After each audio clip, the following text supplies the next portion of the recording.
जिस समय इस्तीफा दिया उपराष्ट्रपति ने अचानक और अपने स्वास्थ्य का कारण बताया, तो लोगों को ये बात हालांकि नहीं समझ में आई कि स्वास्थ्य कारण है। और तरह तरह की बातें चर्चा रही, लेकिन हम ये मान के चलते हैं कि स्वास्थ्य के कारण का इस्तीफा उन्होंने दिया। और जिस वक्त इस्तीफा दिया उसके तुरंत बाद ही प्रधानमंत्री देश से बाहर चले गए। तो ऐसा माना जा रहा है कि चूंकि उस वक्त बहुत से नाम चल गए थे कि ये हो सकते हैं, लेकिन उसके बाद ये जानकारी आ रही थी कि प्रधानमंत्री के विदेश से वापस होने के बाद एक बैठक होनी है, उसके बाद इसमें तय होगा। अब तय होगा नाम कौन होगा, क्या जो भी कार्यवाहक उपराष्ट्रपति हैं क्या वो भी हो सकते हैं, या उसके अलावा तरह तरह के नामों की चर्चा लगातार चल रही है। तो उसको अभी मतलब किसी नाम पे पुष्टि नहीं है। और जहां तक मेरी जानकारी है, एनडीए की कोई ऐसी महत्वपूर्ण बैठक अभी तक नहीं हुई है, लेकिन अब हो जाएगी बहुत जल्द, वो भी तय हो जाएगा, क्योंकि पूरी लिस्ट जारी हो गई है, पूरा प्रोग्राम आ गया है उपराष्ट्रपति का। तो लेकिन फिर भी उपराष्ट्रपति का चुनाव अब आम नज़र में मतलब लोक भावना के दृष्टिकोण से भी बेहद महत्वपूर्ण हो जाता है, जिस तरीके से उपराष्ट्रपति का इस्तीफा हुआ और उसके बाद अगला उपराष्ट्रपति कौन होगा। तो ये भी बड़ा एक रोचक बात होगी। पूरे देश को इस बात का इंतजार है कि प्रत्याशी कौन होगा सरकार की तरफ से, एनडीए की तरफ से, और कौन होगा विपक्ष की तरफ से। क्या विपक्ष का भी कोई प्रत्याशी हो रहा है, क्या उपराष्ट्रपति के चुनाव भी एक रोचक चुनाव में तब्दील होगा, क्योंकि देखिए जो मतदाता ये थोड़ा सा समझाइए, उपराष्ट्रपति का चुनाव आप कह रहे हैं रोचक तो हो ही सकता है, क्योंकि कौन कौन से नाम सामने आएंगे और कौन बनेगा उसको लेकर तो एक बात चल ही रही है। लेकिन उपराष्ट्रपति का जो पद है वो कितना अहम होता है, क्योंकि राज्यसभा का वो अध्यक्ष भी होता है और सरकार के एजेंडे को आगे भी लेकर चलता है। देखिए बिल्कुल महत्वपूर्ण होता है। मतलब आप किसी भी संवैधानिक व्यवस्था में किसी भी पद को आप कमतर नहीं समझ सकती हैं। मतलब ऐसा नहीं है कि संविधान निर्माताओं ने किसी पद को सिर्फ ऐसी तरह से बनाया। बहुत महत्वपूर्ण होता है, राज्यसभा का पूरा संचालन उनके जिम्मे में होता है, और तो ये बहुत महत्वपूर्ण है। अब सवाल है, जैसे कि मैं बता रहा था कि जो नंबर्स हैं, नंबर जो है, हालांकि ठीक है कि एनडीए का नंबर देखिएगा तो उसमें कोई कमी नहीं है, लेकिन अगर बीजेपी के नंबर प्लस सहयोगियों के नंबर को आप जोड़ें तो उसमें कहीं कोई पेश तो अभी फिलहाल दिखता नहीं है।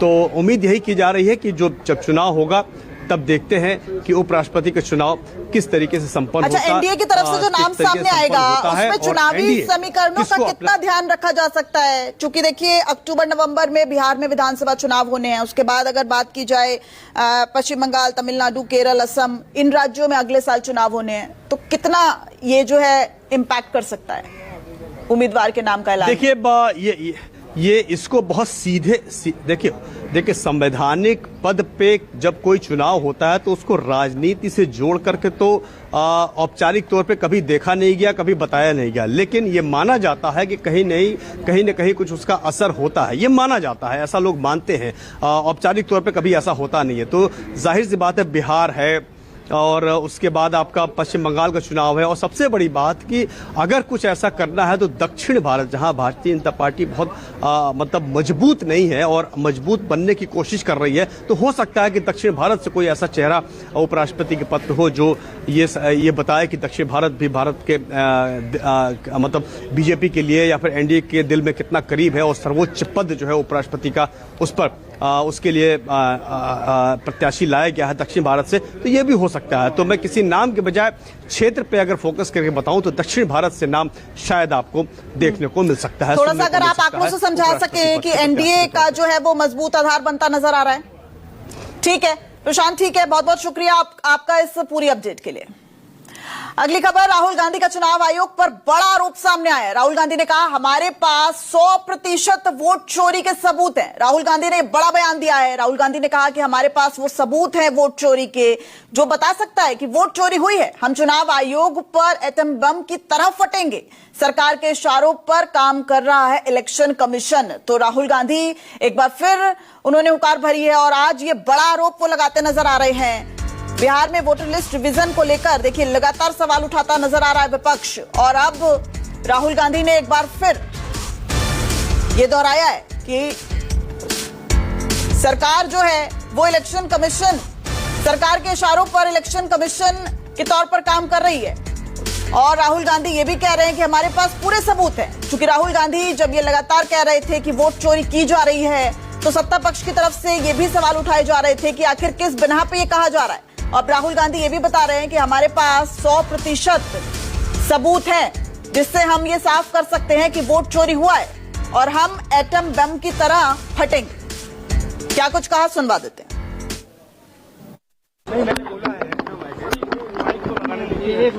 वोट चोरी हो रही है और अब हमारे पास ओपन एंड शट प्रूफ है कि इलेक्शन कमीशन वोट चोरी में इन्वॉल्व है। और मैं लाइटली नहीं बोल रहा हूं, मैं 100% प्रूफ के साथ बोल रहा हूं, ठीक है।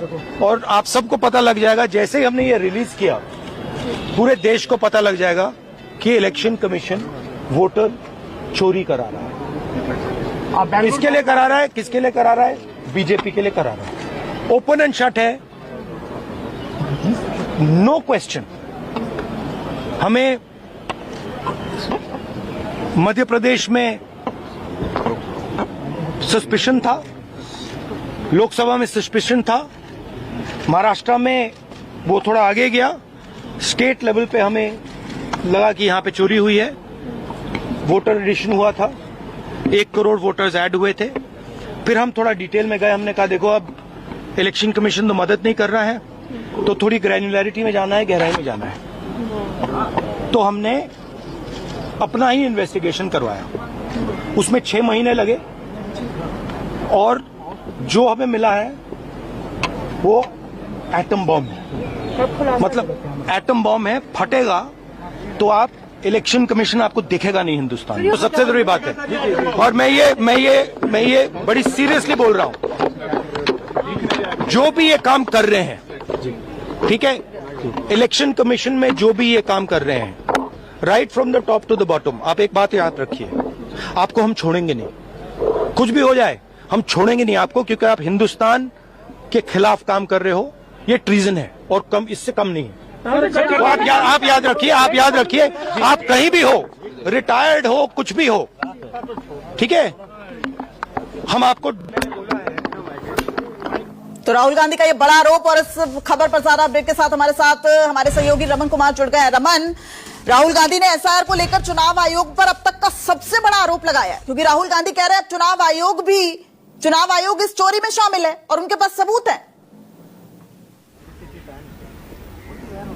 देखिए, राहुल गांधी ने पहली बार ये आरोप नहीं लगाया है। इससे पहले भी राहुल गांधी ने चुनाव आयोग पर आरोप लगाया है और कहा है कि कर्नाटका में उन्होंने जो काम किया है, उस काम को जो जानकारी उनके पास है उसके मुताबिक काफी गड़बड़ियां हुई है कर्नाटका के लोकसभा के चुनाव में। और इसी को लेकर 5 तारीख को बेंगलुरु में एक बड़ा प्रोग्राम रखा गया है। इसमें कर्नाटका के मुख्यमंत्री सिद्धारमैया से लेकर डीके शिव कुमार, राहुल गांधी भी वहां मौजूद रहेंगे और खुलासा होगा कि क्या गड़बड़ियां हुई है। उस खुलासे के सामने आने के बाद कहा जा रहा है, राहुल गांधी के द्वारा दावा किया जा रहा है कि एटम बॉम्ब की तरह वो फटेगा, चुनाव आयोग कटघरे में खड़ा होगा, चुनाव आयोग को जवाब देना पड़ेगा, चुनाव आयोग इस बार बच नहीं सकता। क्योंकि लगातार चुनाव आयोग विपक्षी दलों के निशाने पर है। एसआईआर के मुद्दे पर लगातार नारेबाजी जो होती है संसद भवन के अंदर, संसद भवन परिसर में, उसमें यही कहा जाता है कि वोटों की चोरी बंद करो, वोटों की चोरी नहीं चलेगी, चुनाव आयोग इसका जवाब दे।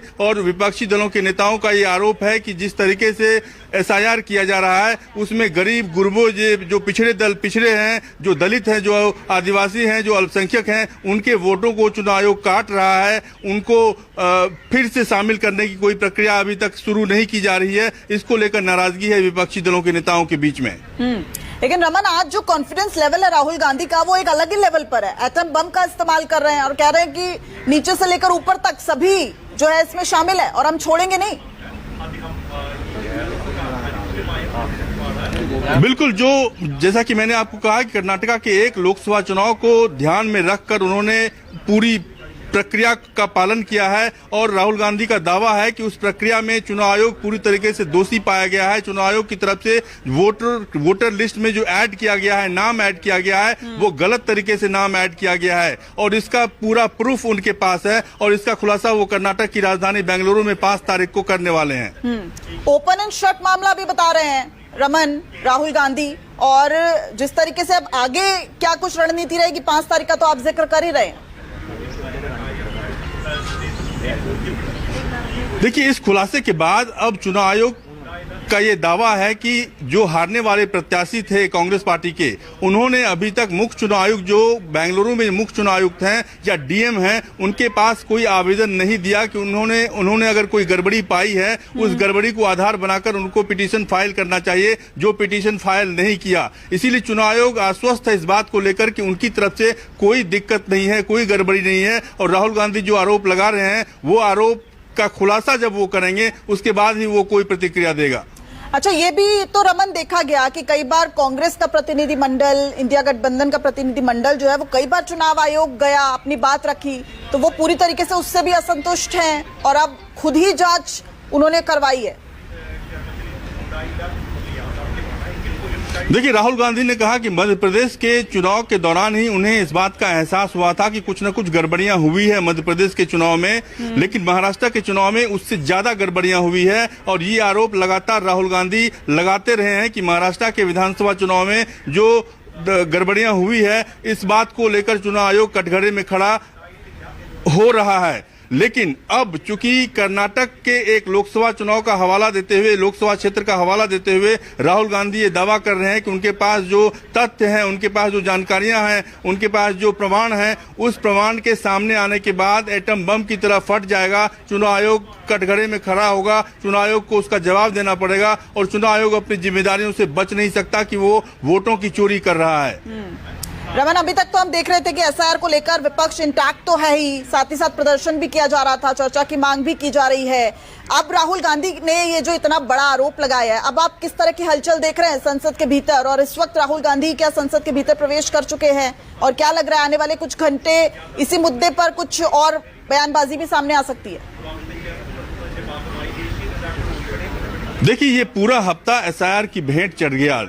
जो मल्लिकार्जुन खड़गे कांग्रेस पार्टी के अध्यक्ष हैं, राज्यसभा में विपक्ष के नेता हैं, उनके चैम्बर में कई दौर की बैठक हुई, आज भी बैठक हुई, कल भी बैठक हुई थी। उस बैठक में ये साफ कर दिया गया कि एसआईआर के मुद्दे पर लोकसभा और राज्यसभा में हम सदन को नहीं चलने देंगे जब तक सरकार हमारी मांग को नहीं मानती कि एसआईआर पर चर्चा होनी चाहिए। क्योंकि सरकार का ये कहना है कि मामला चुनाव आयोग से जुड़ा हुआ है और इसलिए हम चर्चा नहीं करा सकते, क्योंकि जो जवाब देने की बारी आएगी तो सरकार चुनाव आयोग के बिहार पे जवाब नहीं दे सकती है। लेकिन विपक्ष का कहना है कि एसआईआर के मुद्दे पर बिहार विधानसभा में भी चर्चा हुई और सरकार ने वहां पर भी जवाब दिया, इसीलिए उसी तर्ज पर यहां पे भी लोकसभा और राज्यसभा में एसआईआर पर चर्चा होनी चाहिए, लेकिन सरकार अभी तक इसको मानने के लिए तैयार नहीं है। आज रमन, लिस्ट ऑफ बिजनेस क्या कह रहा है, मतलब कौन कौन से प्रस्ताव रखे जाने थे, किस पर चर्चा होनी थी? चूंकि अब देखा गया कि जैसे ही सदन की कार्रवाई शुरू हुई 2 बजे तक लोकसभा स्थगित हो गई, 12 बजे तक के लिए राज्यसभा स्थगित हो गई।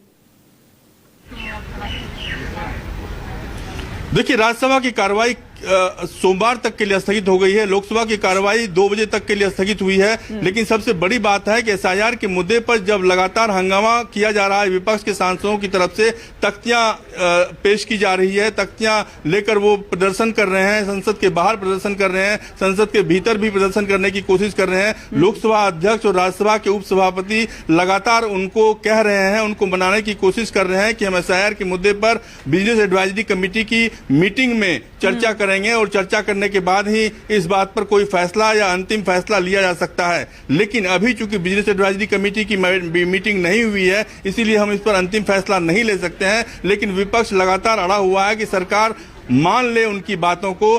सरकार की तरफ से लगातार सरकार पर दबाव बनाने की कोशिश विपक्ष कर रहा है कि एसआईआर के मुद्दे पर चर्चा की शुरुआत की जाए और जल्द की जाए। तो यानी कि जो अब वोट चोरी को लेकर है वो बेंगलुरु में प्रदर्शन किया जाएगा। क्योंकि मामला कर्नाटका का है, कर्नाटक के एक लोकसभा का हवाला देकर राहुल गांधी लगातार ये दावा कर रहे हैं कि कर्नाटक में हमने एक लोकसभा क्षेत्र का पूरी तरीके से उनका सर्वेक्षण किया है, उनके डिजिटलाइजेशन किया है और उसके बाद हमने पाया कि कई वोटों की गड़बड़ियां हुई है। उसमें कई वोटर्स के नाम ऐड किए गए, कई 50 साल की उम्र के वोटर्स के नाम ऐड किए गए, 52 साल की उम्र के वोटर्स के नाम ऐड किए गए और जो वोटर्स का नाम ऐड किया गया है उनका कोई अता पता नहीं था, उनका कहीं अता पता नहीं था, जिसके चलते राहुल गांधी को, कांग्रेस पार्टी को शक है कि कर्नाटका के लोकसभा चुनाव में जो गड़बड़ियां हुई है उसका खुलासा वो 5 तारीख को बेंगलुरु में करेंगे। अच्छा, कुछ ज्ञापन जो है वो भी सौंपा जाएगा क्या निर्वाचन आयोग को, या सौंप दिया गया है? ऐसी भी कुछ खबरें सामने आ रही हैं क्या रमन?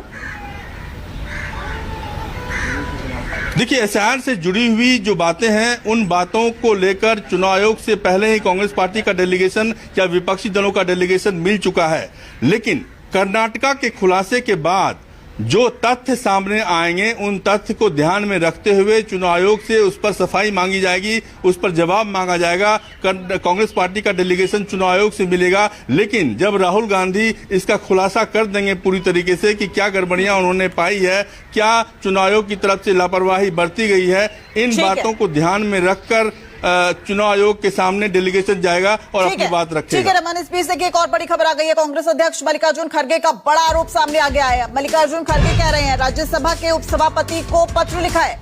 दरअसल खड़गे ने राज्यसभा के उपसभापति को पत्र लिखा है। राज्यसभा में वेल में आए सीआईएसएफ कर्मी, विपक्ष के प्रदर्शन के दौरान सीआईएसएफ कर्मी वेल में आए और उसको लेकर राज्यसभा के उपसभापति को मल्लिकार्जुन खड़गे ने पत्र लिखा है। तो यहां पर आपत्ति जताते नजर आ रहे हैं कांग्रेस के अध्यक्ष मल्लिकार्जुन खड़गे और उन्होंने इस बाबत राज्यसभा के उपसभापति को पत्र लिखा है। उनका कहना है कि जब विपक्ष प्रदर्शन कर रहा था तो उस वक्त सीआईएसएफ के कर्मी वेल में आ गए, उन्हें रोकने की कोशिश की गई। अब नियम क्या कहते हैं ये भी जानने की कोशिश करेंगे, लेकिन कांग्रेस अध्यक्ष मल्लिकार्जुन खड़गे का इस बाबत बड़ा आरोप। इससे पहले आपने राहुल गांधी को सुना। राहुल गांधी साफ तौर पर चुनाव आयोग को कटघरे में खड़ा करते नजर आ रहे हैं एसआईआर के मुद्दे पर, और अब कांग्रेस जो है वो यहां पर राज्यसभा के उपसभापति को पत्र लिखा है मल्लिकार्जुन खड़गे ने। विपक्ष के प्रदर्शन के दौरान सीआईएसएफ के कर्मी वेल में आए, ये कहा है। और ये पत्र आप देख रहे हैं, ये पत्र जो है वो लिखा गया है राज्यसभा के उपसभापति को और नियमों का हवाला भी दिया गया है। तो विपक्ष के प्रदर्शन के दौरान सीआईएसएफ कर्मी वेल में आए और उसको लेकर अब यहां पर कांग्रेस आपत्ति जता रही है कि विपक्ष जब प्रदर्शन कर रहा था, अपनी बात रखने की कोशिश कर रहा था, किसी मुद्दे को लेकर विरोध जता रहा था, तो आखिर सीआईएसएफ के कर्मी वेल में कैसे आए? और रमन कुमार हमारे साथ लगातार जुड़े हुए हैं। रमन, क्या मामला है और नियम क्या कहता है? देखिए, जैसा कि मैंने आपको कहा कि ये बात विपक्षी दलों की मीटिंग में तय हो गई थी कि एसआईआर के मुद्दे पर हम दोनों सदनों को नहीं चलने देंगे और इसीलिए सरकार पर दबाव बनाने के इरादे से या राज्यसभा के उपसभापति पर दबाव बनाने के इरादे से या लोकसभा अध्यक्ष पर दबाव बनाने के इरादे से उनकी कोशिश ये रहती है कि सदस्य वेल में आकर प्रोटेस्ट करें और जो सांसद बोल रहे हैं उनको डिस्टर्ब करें या जो मंत्री का बयान आ रहा है उनको बयान देने से बचाने की कोशिश की जाए। राज्यसभा में सीआईएसएफ की तरफ से जो कर्मी आए उन्होंने धक्का मुक्की की, उनके साथ जो है दुर्व्यवहार किया, ये आरोप लगातार लगाया जा रहा है कि सीआईएसएफ के कर्मी का इस्तेमाल राज्यसभा के उपसभापति के द्वारा किया जा रहा है और उसी को आधार बनाकर मल्लिकार्जुन खड़गे ने हरिवंश जी को चिट्ठी लिखी है और चिट्ठी में शिकायत की है कि आखिरकार वेल में संसद के अंदर, राज्यसभा के अंदर आखिरकार जो है सीआईएसएफ के कर्मी कैसे आ सकते हैं, वेल में आकर सांसदों के साथ कैसे धक्का मुक्की कर सकते हैं, और इसको लेकर चिट्ठी लिखी है उन्होंने। अच्छा, तो कौन कौन उस वक्त कौन कौन सांसद विपक्ष का जो है वो मौजूद था और किस तरीके से ये पूरा थोड़ा सा समझाने की कोशिश कीजिए रमन। आपके बयान के आधार पर ही हम समझने की कोशिश करेंगे कि उस वक्त हुआ क्या था एग्जैक्टली।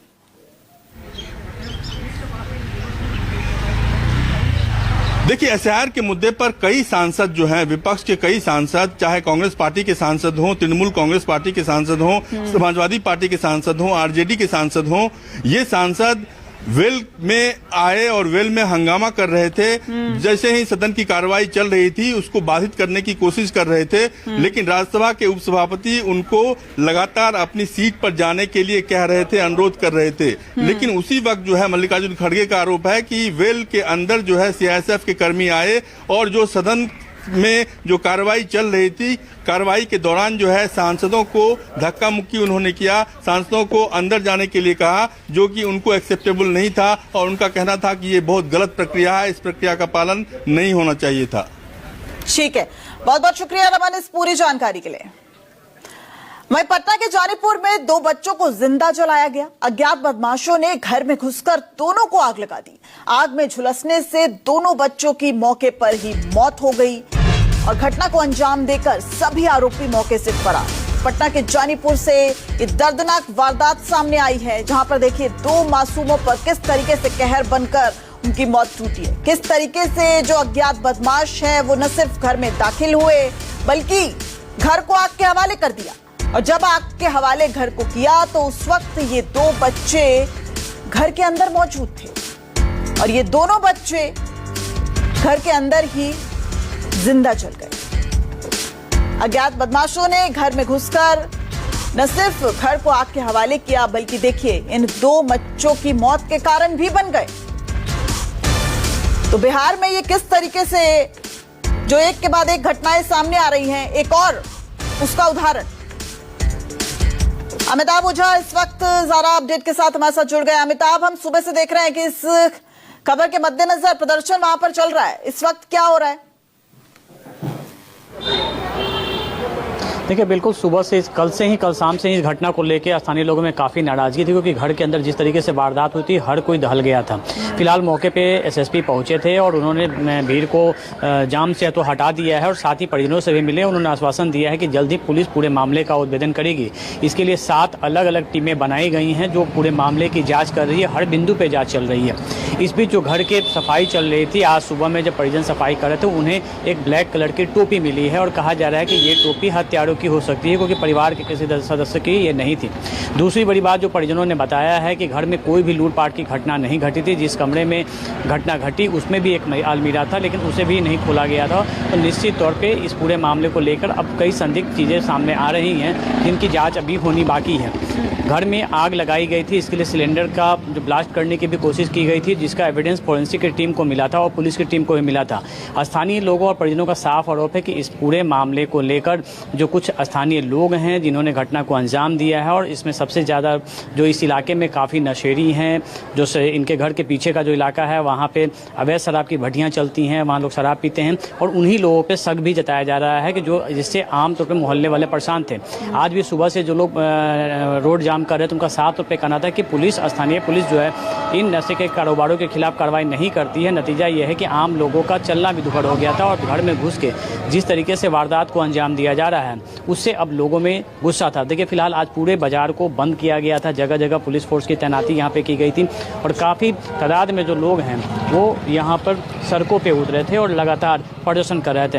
तमाम एसएसपी से लेकर सिटी एसपी और डीएसपी तमाम लोग इस इलाके में पहुँचे हुए हैं और जाँच चल रही है, क्योंकि डीजीपी ने भी आज पूरे मामले को लेकर पटना के एसएसपी से जवाब तलब किया था और उनसे रिपोर्ट मांगी थी और उसके बाद जांच में तेज़ी आई थी। और एफएसएल की टीम जो है, जो सूत्र बता रहे हैं कि देखिए पूरी घटना जो है, जिस तरीके से जो कमरे में जो बेटी थी उनकी, जो 15 साल की बच्ची थी, उसकी जो बॉडी मिली है उसके बाद कई संदेह आ रहे हैं और पोस्टमार्टम रिपोर्ट में वो क्लियर होंगे कहीं उनके साथ कोई घिनौना काम तो नहीं किया गया था, क्योंकि इन तमाम बिंदुओं कि मामला लूटपाट का नहीं था, ये बिल्कुल साफ हो चुका है। और ऐसे में घर का दरवाज़ा बाहर से बंद था, मेन गेट बाहर से खुला था। जब पीड़िता की मां वहां पहुंचती है तो जो स्थिति वो देखती है, उसके बाद परिजनों को भी इस बात की आशंका है कि कुछ अनहोनी हुआ है। लेकिन फिलहाल पुलिस इस पूरे मामले में फोरेंसिक और पोस्टमार्टम की रिपोर्ट का इंतजार कर रही है। लेकिन पुलिस की 60 अलग अलग टीमें इस पूरे इलाके में छापेमारी कर रही है और अभी तक करीब 7 लोगों को डिटेन भी किया गया है, पूछताछ के लिए हिरासत में लिया गया है। हमारे साथ इस बीच देखिए एक और बड़ी खबर आ गई है। पटना एम्स के रेजिडेंट डॉक्टरों का आज प्रदर्शन हुआ है। विधायक चेतन आनंद के खिलाफ विरोध प्रदर्शन हुआ है। अस्पताल में डॉक्टरों और गार्ड पर हमला करने का आरोप है। तो पटना एम्स के रेजिडेंट डॉक्टरों ने आज प्रदर्शन किया और ये प्रदर्शन इस बाबत था क्योंकि विधायक चेतन आनंद के खिलाफ ये विरोध प्रदर्शन था। अस्पताल में डॉक्टरों और होम गार्डों पर हमला करने का आरोप है। पटना एम्स के रेजिडेंट डॉक्टरों का ये प्रदर्शन सामने आएगा। तस्वीरें भी आप देख सकते हैं कि डॉक्टर जो है वो रेजिडेंट डॉक्टर प्रदर्शन कर रहे हैं और विधायक चेतन आनंद के खिलाफ भी ये विरोध प्रदर्शन किया जा रहा है। इनकी मांग है कि अस्पताल में डॉक्टरों और गार्ड पर हमला किया जाता है और उसको लेकर अब ये न्याय की मांग कर रहे हैं। अरे माफी मांगे, माफी मांगे, अरे माफी मांगे, माफी मांगे, अरे माफी मांगे, माफी मांगे, मांगने के लिए भी लगातार अपील की जा रही है। ये भी कहा जा रहा है कि माफी मांगी जाए विधायक द्वारा।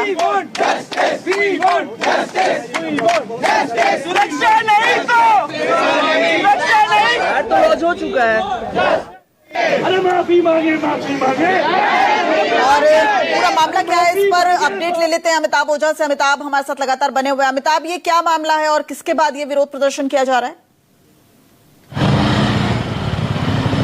देखिए, बिल्कुल देखिए, पटना एम्स का मामला है जहां पर बुधवार की देर रात में जो विधायक हैं चेतन आनंद, उनकी पत्नी अपनी पत्नी के साथ एम्स में गए थे किसी मरीज को देखने के लिए। उनकी पत्नी भी डॉक्टर हैं, दोनों पति पत्नी वहां पे गए थे, उनके साथ सुरक्षा गार्ड भी थे। मामले की शुरुआत शुरू हुई जब विधायक के बॉडीगार्ड आर्म्स के साथ हॉस्पिटल के वार्ड के अंदर जा रहे थे। वहाँ सुरक्षा गार्डों ने रोका था, जिसके बाद गार्ड उनसे उलझ पड़े थे और इसके बाद जब जूनियर डॉक्टरों ने हस्तक्षेप किया तो उनके साथ भी धक्का मुक्की हुई थी। इसकी सोशल मीडिया पे कई तस्वीरें भी वायरल हुई थी। इस पूरे मामले को लेकर कल विधायक की तरफ से फुलवारी शरीफ थाना में एक एफआईआर दर्ज कराया गया था।